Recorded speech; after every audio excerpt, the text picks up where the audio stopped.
Okay, first we're going to start with moving this flange down and selecting a key point. I'm using the steering wheel to use this. This is the interface element that we use in Synchronous. And we're going to move this other flange as well till we click a key point on the edge. Okay, now this angled, no, we're not to the angled flange yet. We're working on getting a hole moved. So we'll click on the face of the hole, use the steering wheel to click a center point key point, and that's all lined up. Now we're at the angled flange, and the first thing we have to do is get this thing parallel to the face on the block.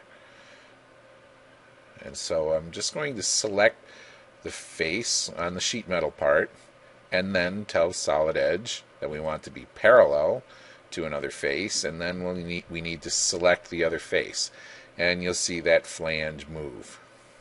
Okay, that's cool. Now we're going to move this face down till we hit the other face on the block, and lastly we'll move, instead of angle, the angled face. Okay. Alright. Now this face, we're going to move at a specific distance. There are other ways we could do this, but this is the way I'm showing here. And finally, we're going to move this hole, make it concentric with an existing hole on the block. Now we did all of this without making relationships that are going to slow down the assembly.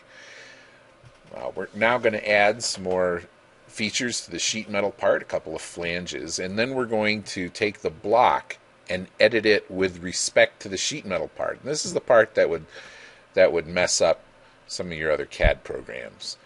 Okay, now I have to exit the edit mode for the sheet metal part, and we'll close out of that.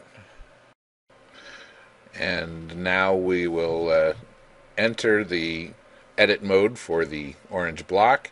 I'll select the face and again use the steering wheel to pull that back to one of the endpoint key points on the sheet metal part. So now you see that we've done the editing in both directions.